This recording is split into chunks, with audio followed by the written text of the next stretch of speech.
Begin this morning in Florida, and the latest on the school shooting that left 17 people dead and 14 hurt. Let's go to Laura Podesta live for us in Florida with the latest. The suspect has been booked into jail on 17 counts of premeditated murder. Now investigators are trying to figure out his motive. We want to warn you that some of the video you're about to see you may find disturbing. The suspect in yesterday's deadly school shooting was escorted into Broward County Jail this morning.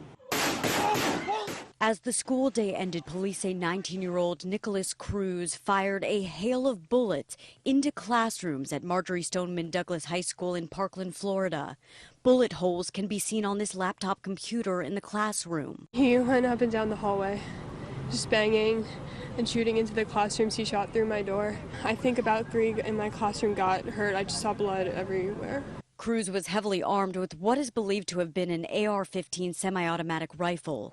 Law enforcement sources say shortly after the suspect entered the school, he pulled the fire alarm, causing students to empty out into the hallway.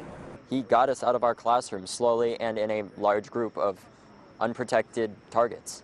Cruz was picked up off campus without incident.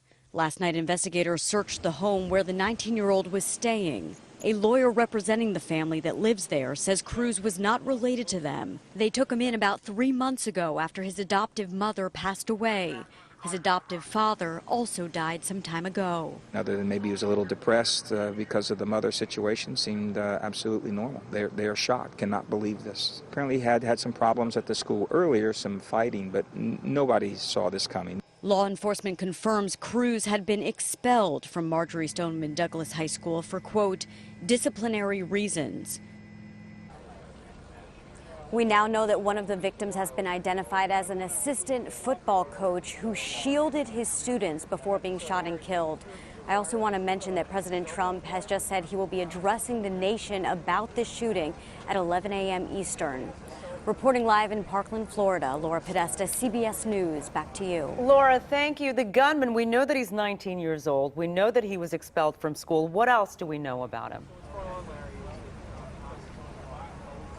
Well, we know that he was adopted by a man and a woman, both of whom died relatively recently. We know that he had a huge presence on social media, and it was there on Instagram and on Facebook and other outlets where he created threatening messages and posted threatening photographs. So that's what investigators are going to be sifting through over the next few days, weeks, and months ahead.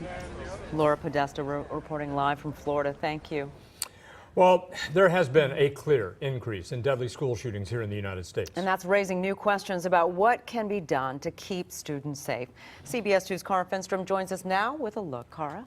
Researchers trying to figure out what's behind this troubling increase. At the same time, they're trying to figure out the best way for schools and for students to react during this kind of violence. Let's start with the numbers. This year, there have already been 18 school shootings. That is compared to 7 by this time last year. We're talking about gun violence in schools now occurring at a rate of once a week. But researchers stress some of the shootings were accidental or suicides, with the shooter the only victim. Looking at the bigger picture, the number of school shootings has been steadily rising since 2013. In response, many districts are now conducting active shooter drills. The focus, finding the best way to minimize any injuries.